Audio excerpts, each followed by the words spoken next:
اللہ تعالیٰ یہ علم براہ راست دیتا ہے یا کسی بندے کے ذریعے سے دیتا ہے؟ دونوں طریقے ہیں۔ بعض اوقات بغیر سبب کے بھی علم آ جاتا ہے۔ ایک بادشاہ تھا، اس کے ہاں اولاد نرینہ نہیں تھی، یعنی بیٹا نہیں تھا۔ اس نے دیکھا کہ وقت آخری آ گیا ہے اور ولی عہد نہیں ہے۔ ایک دن اس کے دل میں خیال آیا کہ اسی صف میں سے ایک بچہ چن لوں اور اسے ولی عہد بنا کر چلا جاؤں۔ دنیا کے کام تو دنیا میں ہوتے ہی رہتے ہیں۔ تو اس نے فیصلہ کیا کہ آج رات ولی عہد چنوں گا۔ رات کو وہ ولی عہد کی تلاش میں نکلا۔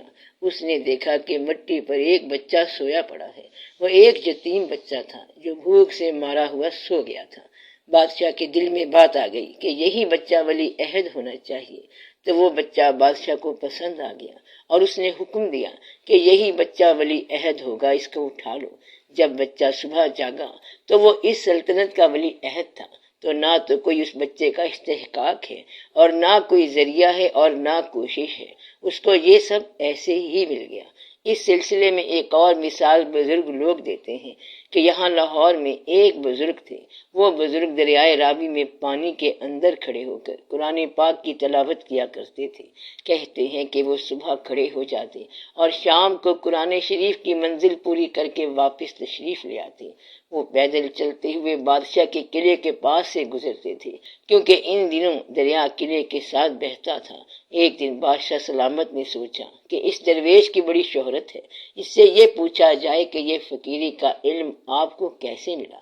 براہ راست ملتا ہے یا سبب سے ملتا ہے یا وسیلے سے ملتا ہے؟ تو بادشاہ سلامت نے حکم دیا کہ درویش کو عزت و احترام سے بلایا جائے۔ لوگ درویش کے پاس آئے اور کہا کہ آپ کی خدمت میں بادشاہ سلامت نے ادب کے ساتھ گزارش کی ہے کہ آپ تشریف لائیں۔ بادشاہ آپ کا نیاز مند ہے اور آپ کی زیارت کرنا چاہتا ہے۔ درویش ان کو ٹالتا رہا۔ کچھ دنوں کے بعد پھر وہ لوگ آئے کہ بادشاہ سلامت آز ردا ہو رہا ہے اور کہتا ہے کہ اللہ نے مجھے عزت دی ہے اور میں کوئی اتنا برا آدمی بھی نہیں ہوں، بلکہ اچھا آدمی ہوں۔ میں آپ کی زیارت کرنا چاہتا ہوں، آپ تشریف لائیں۔ درویش نے کہا کہ بات یہ ہے کہ میں قلعے کے پاس سے روزانہ گزرتا ہوں، مجھے سیڑھی کے راستے سے نہیں چڑھنا آتا۔ بادشاہ سے کہو کہ وہ کھڑکی کے راستے سے ایک پالکی نیچے بھیج دے، میں اس میں بیٹھ جاؤں گا، آپ اس کو اوپر کھینچ لینا، تو اس طرح بادشاہ کے پاس پہنچ جاؤں گا۔ بادشاہ نے پالکی بھیجی اور درویش کو اوپر کھینچ لیا۔ وہ آ گئے تو بادشاہ کہنے لگا کہ میں نے آپ کو بلایا ہے اور آپ کو بڑی تکلیف دی ہے، لیکن آپ میرے ایک سوال کا جواب ضرور دیں۔ اور میرا سوال یہ ہے کہ آپ کو یہ ولایت اور فقیری کیسے ملی؟ اس درویش نے فرمایا کہ میں تو آپ کے گھر میں جواب دے کر آیا ہوں، یعنی اس کا جواب تو میں نے پہلے ہی آپ کو دے دیا ہے۔ بادشاہ کہنے لگا میں سمجھا نہیں ہوں کہ آپ نے کیسے جواب دیا ہے؟ درویش نے کہا کہ میں قلعے میں سیدھے راستے سے نہیں آیا ہوں، یعنی محنت والے راستے سے نہیں آیا، بلکہ میں نے آپ کو کہا کہ پالکی بھیج دیں۔ جس طرح آپ نے مجھے بلا لیا، اوپر کھینچ لیا، اسی طرح اللہ نے مجھے اپنی طرف بلا لیا اور اللہ نے یوں مجھے عرفان عطا فرما دیا۔ تو عرفان حاصل کرنے کا ایک تو یہ طریقہ ہے کہ آپ وظیفہ پڑھتے جائیں اور محنتیں کرتے جائیں، تو پھر نتیجہ نکلے گا۔ جیسے فصل کا موسم آتا ہے کہ چیت آئے گا تو فصل پکے گی، ورنہ نہیں پکے گی۔ ایک اور طریقہ یہ ہے کہ بنی بنائی چیز آپ کی جھولی میں ڈال دی، تو ایسا طریقہ بھی ہوتا ہے۔ تو بعض اوقات کچھ بنانا پڑتا ہے اور بعض اوقات بنا بنایا ملتا ہے۔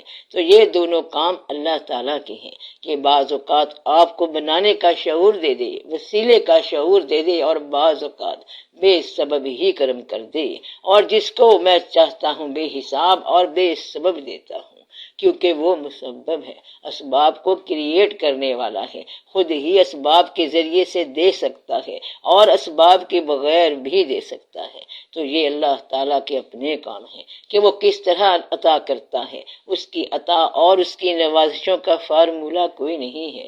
اللہ تعالیٰ نے اپنا ہر فارمولہ خود ہی توڑا ہے۔ مثلا اللہ فرماتا ہے کہ محنت کرو گے تو کامیاب ہو جاؤ گے، اور کبھی محنت کے بغیر ہی کامیاب کر دیتا ہے۔ اور یہ کہ میرے پاس گنہگار آئے گا تو اس کو سزا دوں گا، اور جس کو چاہتا ہوں معاف کر دیتا ہوں، بلکہ اس کی بدی کو نیکی میں بدل دیتا ہوں۔ ایسے شخص کے گناہوں کے باوجود اس کی نیکی کا پلڑا بھاری ہو گیا۔ اللہ کا فرمان ہے کہ ہم اس کے سیئات کو حسنات میں بدل دیتے ہیں۔ تو یہ اللہ تعالیٰ کے اپنے کام ہیں، اس کے فارمولے کے علاوہ بھی اس کے اپنے کام ہیں۔ مثلاً سبب کے ساتھ بچہ پیدا ہوتا ہے، لیکن باپ کے بغیر بھی بچہ پیدا ہوتا ہے۔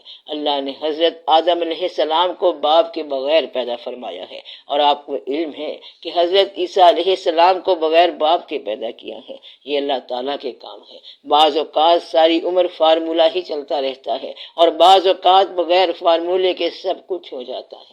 آپ یہ یاد رکھو کہ تشاء کا لفظ جو ہے، یعنی اللہ کی مرضی کا لفظ جو ہے، اس سے بچنے کا کوئی راستہ نہیں ہے۔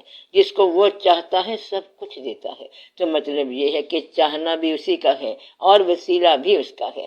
وسیلے کے ذریعے سے بلا لے تب بھی اسی کا ہے، وسیلے کے بغیر بھی بلا لے تب بھی اسی کا ہے۔ دراصل بلانا اس نے خود ہی ہے، جس راستے سے وہ مرضی بلا لے، اور داستان اس کی اپنی ہے۔ فراق عطا کر دے تو اس کی مرضی ہے، اور وصال کرا دے تو اس کی مرضی ہے۔ ایک فقیر نے ایک شخص سے کہا کہ ذکر شروع کرو، یعنی اللہ کا ذکر، اللہ کا ذکر شروع ہو گیا تو کپڑے پھاڑ کے جنگل میں چلا گیا، کیونکہ اس کو ذکر میں لطف آنے لگ گیا۔ پھر اس فقیر نے کہا کہ دیکھو آپ اس طرح کرو کہ تھوڑا سا منہ کھولو تاکہ میں اس میں تھوڑا سا دم کر دوں، مگر وہ شخص کہنے لگا کہ مجھے دم نہیں چاہیے، کیونکہ جو میرے پاس موجود ہے یہی کافی ہے۔ اب اللہ کا ذکر اس کے پاس ہے، اس میں جوش ہے اور مستی ہے، اور ذکر میں وہ شخص ذکر دینے والے کو بھول گیا۔ تو ذکر دینے والے کا خیال رکھنا چاہیے، کیونکہ سارا کھیل ہی اس کا ہے، تو ہر دم اللہ کا خیال رہنا چاہیے۔ آپ اللہ کی طرف رجوع رکھیں، اگر وہ دے دے تو یہ اس کا کام ہے، اور نہ دے تو بھی یہ اس کا کام ہے، بس آپ کا تعلق اس سے ٹوٹنا نہیں چاہیے۔ ایسا انعام جس میں تعلق ٹوٹتا ہوا لگتا ہے وہ انعام آزمائش ہے، ہوتا تو وہ انعام ہی ہے کہ اللہ کا فضل ہو گیا، پیسے مل گئے، مگر اللہ تعالیٰ آپ کو ایسے پیسوں سے بچائے کہ آپ اس قدر مصروف ہو گئے۔ اب یہ جو مصروفیت ہے یہ اس شخص کو نعمت دینے والے سے دور کر رہی ہے، تو آپ اس نعمت سے بچیں جو آپ کو منعم سے دور کر رہی ہے۔ اللہ تعالیٰ نے فرمایا ہے کہ میرے علاوہ کسی سے محبت نہ کرو۔ پھر اس کو اللہ تعالیٰ نے خود ہی بیان کیا کہ حضرت یوسف علیہ السلام کے والد بزرگوار حضرت یعقوب علیہ السلام حضرت یوسف علیہ السلام سے اتنی محبت کرتے تھے کہ ان کی جدائی میں بینائی چلی گئی، اور اللہ تعالیٰ نے اس قصے کو بڑا خوبصورت قصہ قرار دیا ہے، احسن القصص قرار دیا ہے۔ تو باپ کو بیٹے سے اتنی محبت بھی ہوتی ہے، اور یہ شرک نہیں ہے، کیونکہ اس محبت میں باپ بیٹا دونوں پیغمبری کا راستہ طے کر گئے۔ تو اللہ کے راستے پر چلنے والے آپس میں محبت کریں تو شرک نہیں ہے، اور اللہ کے راستے کے علاوہ جو محبت ہوگی وہ شرک ہے۔ دو مسافر اگر اللہ اور اللہ کے حبیب پاک صلی اللہ علیہ وآلہ وسلم سے جذباتی شدت میں محبت کرتے جائیں تو وہ شرک نہیں ہے، بلکہ وہ محبت لازمی ہے۔ تو شرک یہ ہوا کہ اس انسان سے محبت جو شریک سفر ہو اور شریک عاقبت نہ ہو، جو شریک سفر توحید نہ ہو اور جو شریک سفر رسالت نہ ہو۔ تو دنیاوی عشق جو ہے وہ شرک ہے، اور اللہ کا عشق جو ہے وہ حقیقت ہے۔ تو عشق جو ہے وہ عین شرک بھی ہے اور عین حقیقت ہے۔ اس لیے جو لوگ یہ کہتے ہیں کہ پیروں سے بچو کیونکہ یہ شرک ہے، تو وہ ٹھیک کہتے ہیں، کیونکہ اگر پیروں کی محبت انسان کی طرف لے جاتی ہے تو شرک ہے، اور اگر یہ آپ کو مقام رسالت صلی اللہ علیہ وآلہ وسلم کی طرف لے کر چلی ہے تو پیر سے محبت کرنا عین خدا سے محبت کرنا ہے۔ اب یہ آپ کے ارادے کی بات ہے۔ وہ عشق جو آپ کو راہ توحید کی طرف لے چلے وہ عین توحید ہے، اور وہ عشق جو توحید کے راستے سے روکے وہ شرک ہے، چاہے وہ پیر کا عشق ہو۔ اگر اللہ کے راستے سے پیر صاحب روک رہے ہیں اور اپنے راستے پر چلا رہے ہیں تو یہ شرک ہے۔ اگر پیر صاحب اور مرید ایک دوسرے کے لیے دنیاوی مفاد کے کام کر رہے ہیں تو دونوں کے لیے بربادی ہے۔ تو وہ عشق جو سارے کا سارا دنیا کا کاروبار کرے وہ سارے کا سارا شرک ہے۔ تو ایسے عشق سے بچ جانا چاہیے۔ وہ عشق جس سے آپ دنیا میں غرق ہو جائیں وہ عشق نفس والا عشق ہے، اور جس نے حقیقی عشق نہ کیا اس نے کبھی فلاح نہ پائی۔ تو جو دنیاوی عشق میں رہ گیا وہ برباد ہو گیا، اور جس نے حقیقی عشق نہ کیا وہ بھی برباد ہو گیا۔ تو اس لیے یہ ضروری بات ہے کہ آپ اپنے اس راستے پر چلیں جو راستہ آپ کو فلاح کی طرف لے چلے، ورنہ یہ شرک ہو جائے گا۔ اگر آپ نے پیر کو پیر سمجھ کر اس کی ذات تک محبت کی ہے تو دونوں غرق ہو جائیں گے، اور اگر اس کو اللہ نشان یا انڈیکیٹر سمجھ کر محبت کریں گے تو کامیاب ہو جائیں گے۔ اگر انڈیکیٹر نہ ہو تو پھر سارا ہی غلط ہے اور سارا ہی فیل ہونے کا پروگرام ہے۔ اگر مقصد اللہ نہ ہو تو پھر پیر خانے اور پیروں کی مجالس غلط ہوں گی، کیونکہ درمیان میں ان کی اپنی ذات آ جاتی ہے۔ آپ پارٹیوں اور کمیٹیوں میں نہ پڑیں بلکہ صرف اللہ کے راستے کو تلاش کریں۔ حبیب پاک صلی اللہ علیہ وآلہ وسلم پر درود شریف پڑھتے رہیں۔ یہاں صرف 4 دن کا میلہ ہے، وہ خیریت سے گزارنا ہے۔ آپ اپنا رخ سیدھا کرتے جائیں اور اللہ کے راستے کے لیے پیر صاحب سے ملا کریں، کیونکہ صرف پیر صاحب کی ذات تک رہ جانے والا گمراہ ہوگا۔ اس لیے آج کل دوسرے فرقوں میں نفس کا غلبہ اتنا نہیں جتنا آپ لوگوں میں ہے۔ پیر صاحب لوگوں کو کیمیا بنانے میں، نسخے بنانے میں اور اپنی محبت میں مبتلا رکھتے ہیں۔ یہاں سے بات میں فساد آ جاتا ہے، ورنہ محبت توحید ہی تو اصل چیز ہے۔ آپ کو مشکل سے کوئی ایسی مثال ملے گی کہ کسی شخص کے دل میں صرف اللہ تعالیٰ کی محبت ہو، تو اللہ کی محبت بھی ہونی چاہیے اور اللہ کی طرف لے جانے والے بندے کی محبت بھی۔ اگر ایسے بندے کی محبت نہ ہو تو یہ بھی شرک ہے۔ شیطان نے کہا تھا کہ یا اللہ میں تیرے ساتھ محبت کر سکتا ہوں لیکن تیرے بندے کے ساتھ محبت نہیں کر سکتا، تیرا سجدہ کر سکتا ہوں اور کرتا رہوں گا لیکن تیرے بندے کا سجدہ نہیں کروں گا۔ تو اللہ تعالیٰ نے فرمایا کہ تم گیٹ آؤٹ ہو جاؤ، یہاں سے نکل جاؤ۔ تو شیطان کون ہوا؟ جو توحید کو تو مانتا ہے لیکن رسالت کو نہیں مانتا۔ تو اس لیے اللہ تعالیٰ نے فرمایا کہ ان سے کہہ دیں کہ اگر تم اللہ سے محبت کرتے ہو تو میری اطاعت کرو، تب ہی اللہ تم سے محبت کرے گا۔ تو حضور پاک صلی اللہ علیہ وآلہ وسلم کی اطاعت ہی اللہ کی محبت ہے اور یہ طریقت ہے۔ تو طریقت یہ ہے کہ ہم اطاعت بھی کرتے ہیں اور محبت بھی کرتے ہیں۔ تو اتنی سی بات ہے کہ جس سے اللہ محبت کرتا ہے ہم اس سے محبت کرتے ہیں۔ اس میں جھگڑنے والی بات ہی نہیں ہے، اس میں جھگڑے والی بات ہی نہیں ہے۔ اگر درود شریف اور تلاش کا معنی تھوڑی دیر کے لیے محبت سمجھ لو تو اللہ اور اس کے فرشتے حضور پاک صلی اللہ علیہ وآلہ وسلم پر درود بھیجتے ہیں۔ اس لیے اے ایمان والو تم بھی ان پر درود و سلام بھیجو۔ تو آپ حضور پاک صلی اللہ علیہ وسلم سے ضرور محبت کرو۔ اگر درود شریف کا معنی محبت نہیں ہے تو اور کیا ہے؟ تو کہانی بالکل واضح ہے کہ اللہ اور اللہ کے فرشتے حضور پاک صلی اللہ علیہ وآلہ وسلم سے محبت کرتے ہیں۔ تو اے ایمان والو تم بھی ان سے محبت کرو۔ تو حضور پاک صلی اللہ علیہ وسلم سے محبت جو ہے یہ بھی توحید ہے۔ سجدہ اللہ تعالیٰ کا کرو اور محبت حضور پاک صلی اللہ علیہ وآلہ وسلم سے کرو۔ آپ کو اللہ تعالیٰ کے احکام حضور پاک صلی اللہ علیہ وسلم کے ذریعے سے ملیں گے، پہلے بھی ملتے رہے ہیں اور اب تازہ بھی مل سکتے ہیں۔ تو حدیث کیا ہے؟ یہ حضور پاک صلی اللہ علیہ وسلم کی زبان مبارک سے فرمایا ہوا لفظ ہے۔ اگر آج کسی کو حضور پاک صلی اللہ علیہ وسلم کی زیارت ہو جائے اور حضور پاک صلی اللہ علیہ وسلم اس کو کچھ فرمائیں تو وہ کیا ہوگا؟ وہ بھی حدیث ہی ہوگی۔ اسے حدیث تازہ، حدیث نو کہیں گے۔ تو مطلب یہ ہے کہ جو حضور پاک صلی اللہ علیہ وسلم کے منہ مبارک سے بات نکلی اسے ہم حدیث کہیں گے اور وہ بھی حدیث ہوگی۔ اس لیے محبت کس سے کرنی ہے؟ اللہ کے راستے پر لے جانے والے کے ساتھ۔ کہیں ایسا نہ ہو کہ آپ جامد شے سے محبت کریں۔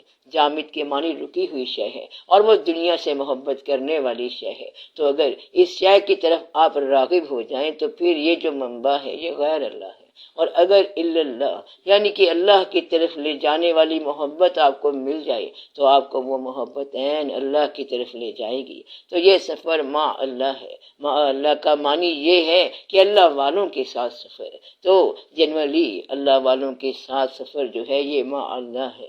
آپ ان باتوں پر ذرا غور کر لیں تو آپ کا سارا مسئلہ حل ہو جاتا ہے۔ تو بات یہ ہو رہی تھی کہ سبب کے ساتھ ملنے والی بات اور ہے، لیکن سبب کے بغیر بھی اللہ دے سکتا ہے۔ تو اللہ تعالیٰ چاہے تو سبب کے ساتھ دے اور اگر چاہے تو بے سبب دے دے۔